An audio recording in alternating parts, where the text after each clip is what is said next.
আজকে বিকেলে একটু বাইরের দিকে ঘুরতে বেরিয়েছিলাম, তার সাথে অনেক দিনের পরে এত সুন্দর একটা সূর্য ডোবাও দেখলাম। হ্যালো এভরিওয়ান, তোমরা সবাই কেমন আছো?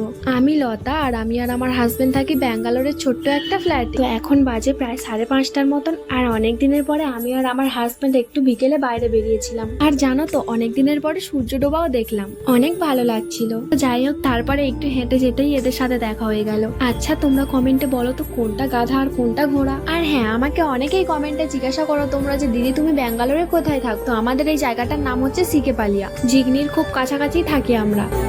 তো যাই হোক, এবারে দেখো এই রাস্তাটা কতটা সুন্দর। জানো তো, এদিকে আমরা এসেছিলাম অনেক দিন আগে, তখন এই রাস্তাটা নতুন হয়েছিল। আচ্ছা, তোমরা যারা সিকেপালিয়াতে থাকো তারা কি এদিকে কখনো এসেছো? যদি কখনো না এসে থাকো তাহলে একবার এদিক থেকে ঘুরে যেও। আসলে আমরা যারা বাইরে থাকি, হাউস ওয়াইফ আছি, তারাই একমাত্র বুঝি যে একটু বাইরে বেরোলে মনটা কতটা ভালো হয়ে যায়। কারণ ঘরে সারাদিন একা একা একদমই ভালো লাগে না। আচ্ছা, তোমরা যারা বাইরে থাকো আমার মতন কে কে হাউস ওয়াইফ আছো বলো। আর হ্যাঁ, তোমরা যারা ব্যাঙ্গালোরে থাকো তারা তো কম বেশি এই জিনিসটা দেখেছো। এটা ব্যাঙ্গালোরের প্রতিটা ঘরে ঘরে লাগানো থাকে। আমার একটাই প্রশ্ন, এটা ঘরে ঘরে কেন লাগায়? কেউ জানলে অবশ্যই আমাকে কমেন্ট করে জানিও। তো যাই হোক, অনেক ঘোরাঘুরি করলাম আর সন্দেহ হয়ে এসেছে, এবারে আমরা বাড়ির দিকে চলে যাই। তো আজকের মতন টাটা।